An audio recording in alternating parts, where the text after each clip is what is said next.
Hi, everybody. I just wanted to welcome you to the end of the week almost. It's almost the end of the week for me as I prepare for my students to go back to England. I've had 4 undergraduate students here for the last just about 3 weeks. The students are a part of an exchange that I set up last year, and then I took students of my own to Sheffield Hallam University. It is about 2 hours north by train of London. And so I accepted students this semester. 4 of the ladies, 2 of them are interested in ECU or Early Childhood Unified, and 2 of them have been placed in some of our elementary schools. Along with all of this, I was able to kind of form a partnership between my students that I'm sending in June on an independent exchange and the students that came. So not only were they helping each other as mentors in the classroom, but then they were also engaging in different social activities that I had set up, that they fortuitously set up after their internships. And so it seems like every night of every week for the last 3 weeks, besides Easter weekend when they went home with another student to Denver, I have been busy with those ladies, and I never knew exactly what it would be like for me because this is the first time I've ever hosted students on the Fort Hays campus. Traditionally, I've always gone with the students for about an 11-day period, so it has been a little bit different. It's been a valuable education for me just to reflect on. Another part that's been really interesting is if you have children and you get to see them experience new things through their eyes for the first time, it's very interesting watching that discovery occur with adults. And so they've done so many first-time things while they've been here. One of them is wanting to actually return to Fort Hays and do her master's in special education. So it's been an amazing experience for me, for my students on this campus, as well as the students that came.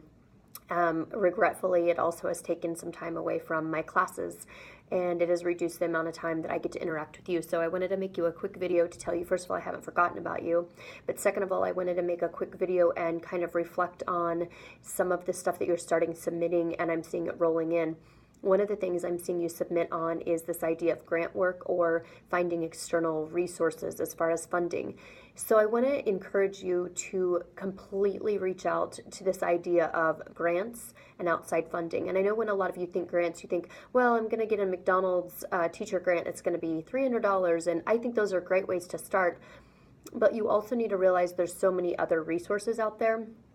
And I know it can be a little bit harrowing in the fact that you don't know what you're doing or you've never done it before. So the first thing I would do is reach out to a local service center that services your district and ask if there's any kind of grant opportunities as far as education for yourself over the summer.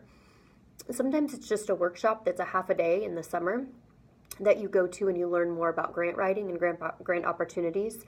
Those people will also be helpful in your service center to help not only find grants and help you find grants, but sometimes they can help you maintain them. And that's another thing that you have to think of is if I do apply for a grant and I do receive money, who's actually going to be the person administering and doing the basically internal checks on how the money's being spent. Just all of that stuff has to be thought of that some people don't think of. So as you start this grant writing activity or looking for external resources, the first thing I would do is actually reach out to a service center or look for something maybe over the summer that you can do that will provide education for you, because grants are basically technical writing and you need at least one peer reviewer while you're going through the process. The other thing I would say is to start small. I think the grants that are offered through your school, through parent-teacher type organizations are great. I'd never turn down free money, but I think you need to maybe set your standards a little bit higher and try to go for some state-based and then eventually national-based funds. So start small and look at, for instance, in the state of Kansas, there's all kinds of grants that are based on after-school education, STEM education, early childhood education. The Kansas Health Foundation grants are really, really helpful. They're not huge. They could be anywhere between $1,000 and $3,000, but there's all kinds of grants out there, and that's why I said if you go and you start taking classes on how to write grants, you also start getting those amazing resources. as far as who can help me, how can I research for them. A lot of it's just being able to find them and then having some support after you find them. Second of all, I will also say that peer review is really important in that after you've written your document, that you have them fully edited by an outside individual, a friend, a coworker that is willing to look through your work. Maybe you're going to write it together and edit each other's work.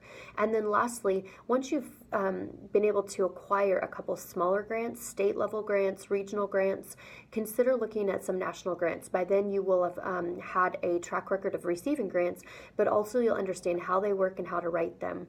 So that would be my 2 cents on grant and grant writing. I've enjoyed starting to read some of the thing that's filing through on the Google community with regard to your resources on grants. And again, this is a really good place to learn a little bit more from those individuals in this class that have ever actually written grants or are seeking grant opportunities. So with that, I would like to wrap up. Thank you for letting me share my experience with regard to my students that are on campus, and thank you for your awesome replies in the modules that you've just finished and the ones that are to come. Have a great day. Take care. Bye.